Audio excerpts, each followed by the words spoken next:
नमस्कार, welcome to daily affairs. मैं हूं ज्ञानेंद्र द्विवेदी। आज हम सिर्फ एक इंजन या प्रोजेक्ट की बात नहीं कर रहे, हम बात कर रहे हैं इंडिया की डिफेंस फ्यूचर की, इंडिया की टेक्नोलॉजिकल सेल्फ रिलायंस की और उस सवाल की जो आने वाले दशक में इंडिया की मिलिट्री पावर को परिभाषित करेगा कि क्या हम अपने दम पर नेक्स्ट जनरेशन के फाइटर जेट्स बना पाएंगे। सोशल मीडिया पर हर तरफ ये ट्रेंड कर रहा है हैशटैग फंड कावेरी इंजन, लेकिन इस हैशटैग के पीछे सिर्फ ट्विटर की आवाज नहीं है, इसके पीछे है इंडिया के पब्लिक की, डिफेंस एक्सपर्ट की और यंग इंजीनियर्स की एक common feeling.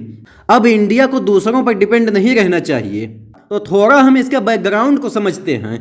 Kaveri engine programme 1980 में शुरू हुआ था। इसका मिशन क्लियर था, इंडिया को खुद का इंडिजीनस जेट इंजन चाहिए ताकि हम अपने लड़ाकू विमान बिना बाहर के सपोर्ट के बना सकें।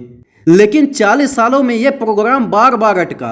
फंडिंग की कमी, टेक्निकल फेलियर, मटेरियल टेक्नोलॉजी में गैप्स, और जब बाकी दुनिया 5th जनरेशन और 6th जनरेशन फाइटर्स पर काम कर रही थी, इंडिया को रफाल और सुखोई जैसी फॉरेन प्लेटफॉर्म्स पर डिपेंड रहना पड़ा।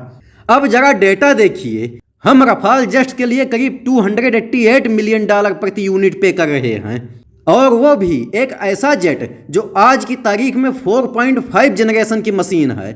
यानी हम पहले से ही टेक्नोलॉजी रेस में आधा स्टेप पीछे हैं, और साथ में हर अपग्रेड, हर स्पेयर पार्ट, हर स्ट्रेटेजिक डिसीजन के लिए फ्रांस या रसिया जैसी फॉरेन पावर्स पर निर्भर रहना पड़ता है। लेकिन यहीं पर एंट्री करता है AMCA प्रोग्राम, इंडिया का 5th generation stealth fighter project.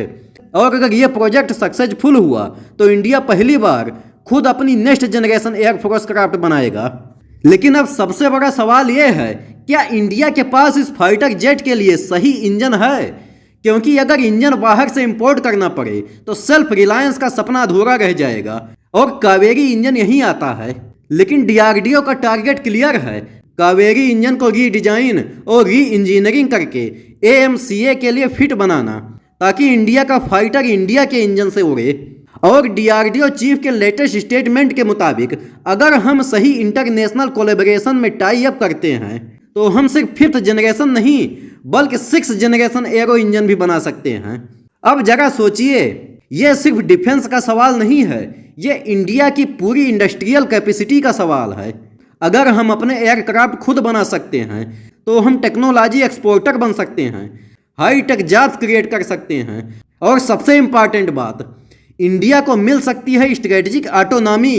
यानी अब कोई फॉरेन कंट्री ये तय नहीं करेगी कि इंडिया कब, कहां, किस टेक्नोलॉजी को यूज कर सकता है। इसलिए सोशल मीडिया पर हैशटैग फंड कावेरी इंजन सिर्फ एक नारा नहीं बल्कि एक जन आंदोलन बन गया है। और यंग इंडिया ये समझ चुका है कि 21वीं सदी में सिर्फ फाइटर जेट्स खरीदने से पावर नहीं आती, ये पावर इनोवेशन और इंडिजीनस टेक्नोलॉजी से आती है।